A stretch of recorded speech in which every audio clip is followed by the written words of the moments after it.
I think that Adam Strange is a fantastic character. I mean, I know that I'm incredibly fond of him. And, you know, it's... I mean, if I was Jeff Johns, which I'm not, kind of wish that I was, I think Adam Strange is a good choice. Okay. You know, he really is a fantastic character.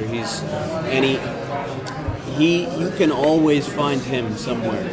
I mean, he has a Zeta beam. He can teleport. He can, you know, like that. Has your Adam Strange already been to Thanagar and Ran, or? It's a very good question. He's been.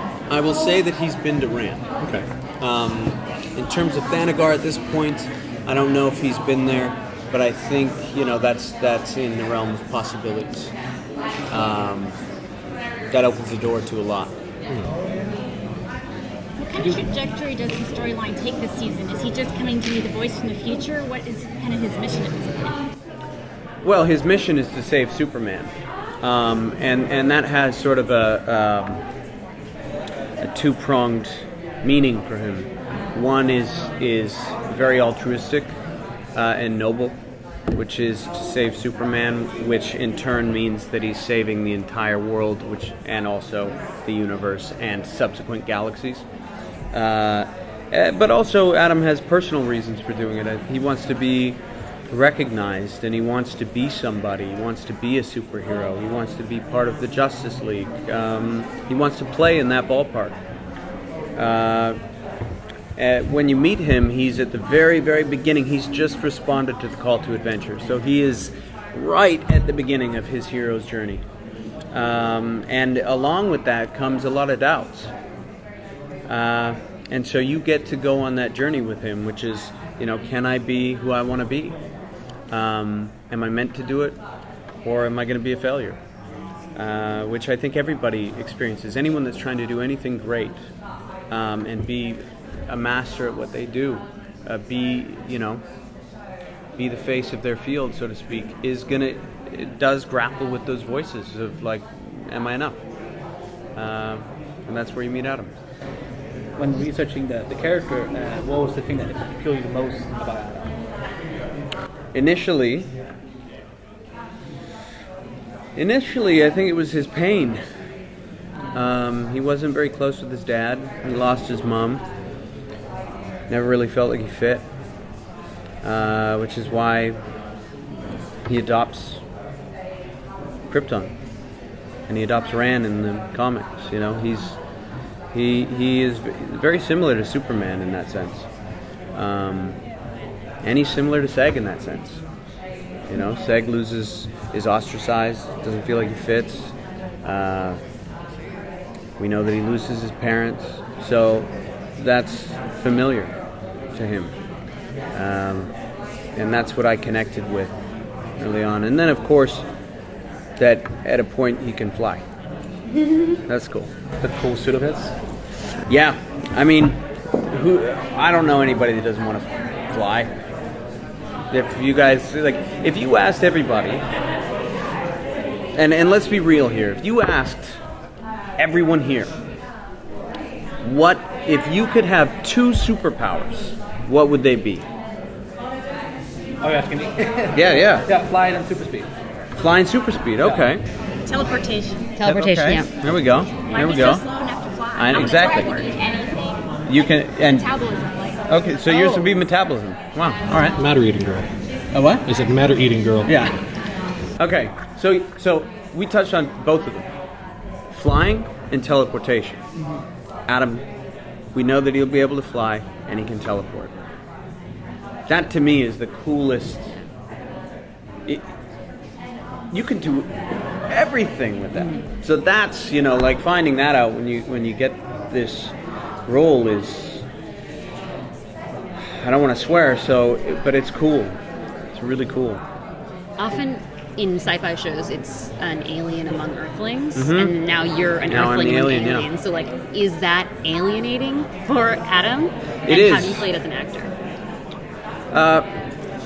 Well, yeah, Adam is the alien on this show, and he's also our eyes and ears, right? He's whom I think that we connect with because he's a human being, and he's representing Superman. In terms of playing being an alien or being alienated and not fitting in, I think that I'm not sure if there's really a way to play that as opposed to for the writers to really write it. And they did a fantastic job doing that, putting Adam in situations that allow you to go, oh, he's standing out, he's not fitting in, he's trying to figure out what their customs are, what they do, and there's a lot of things in the show where we have a lot of Earth sayings that they just don't respond to, and that's it's one of those things where I mean, me as a kid growing up, I got switched schools a bunch, and so you feel very out of water, and you don't feel like you fit, and so that was an easy, little painful, but easy thing for me to access. Protector of the future a little bit. Is Adam going to want to weigh in on the women in Zed's life? By weigh in, you mean Who you should be with? like have my voice my opinion about who he should Well, he saddle might up have with? some strong opinions about it. It's not enough to save their planet of Krypton from Brainiac. If the guy hooks up with the wrong chick and that creates another timeline, you don't get a Superman. Yeah, that's true. That's very true. I think that Adam is, I think that would be far too speculative of a thing for him to do.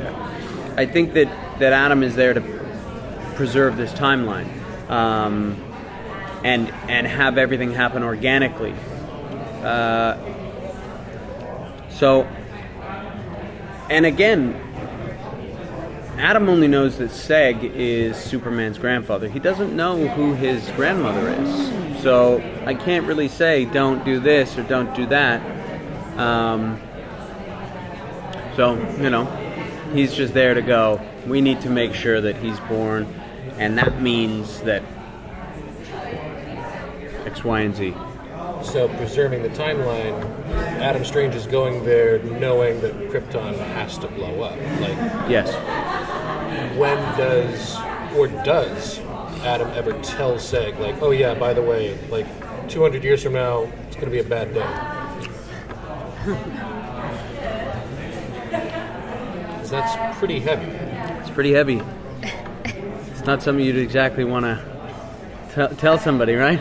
Yeah. You wouldn't want to sit down and say, like, hey, your planet's going to explode in 200 years.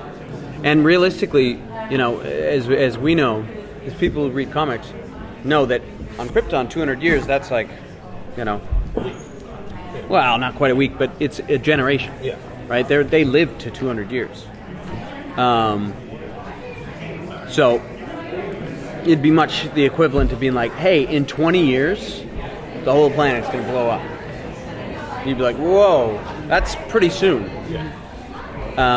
So that's the kind of weight that has. In terms of, does Adam tell Seg that? And you guys, the audience is going to have to sort of watch, because that is the thing that's dangling over his head. Because what if Seg finds out? Is he going to flip out? Is he then going to go rebel? Is he going to, So it's a precarious place that Adam's in. He has a lot of knowledge. He knows a lot of things, but he has to be very careful about what he reveals. Otherwise, he could upset, cause a chain of events that he can't undo. Is there another time traveler in pop culture that you draw, like a Marty McFly or Kyle Reese? In terms of For playing Adam. for playing Adam, yeah, Kyle Reese. Yeah, I did look at that. Very good. Close resemblance there. Oh, thank you.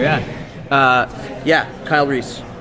I looked at him, and I think that he's a fantastic actor. But I did look at him and how he responded when he would be teleported and land, and how that affected his body, and how disoriented he was with it. So I did look to that. Yeah. Do we see his suit by the end of the season? Do we see which? His suit. Or his teeth, at least. Perhaps. I know you hate that answer, don't you? I mean, You're like, you mother... I will study your face after this, be like, so he maybe gave a hint there. Yeah. Perhaps. But I will say that you get to see Earth. You get to see where Adam's from. From his timeline, though, or just like from the Krypton timeline? I can't tell you that. From what episode would you say is your favorite for Adam? Ooh. Can I say episodes? Yeah. Unless it's all of them, then don't. I want to say episode 5 to 8. In terms of those episodes, really feel like, and we as a cast spoke about it, but they really feel like one episode. That it's the arc over those 3 episodes, and there's great payoff, and it really takes you on a great journey. I know in Smallville they brought Jor-El into the storyline on Earth, but will there be a chance where Adam will bring Zag-El to Earth? That's a possibility. That's a good idea. Cam Welsh is right.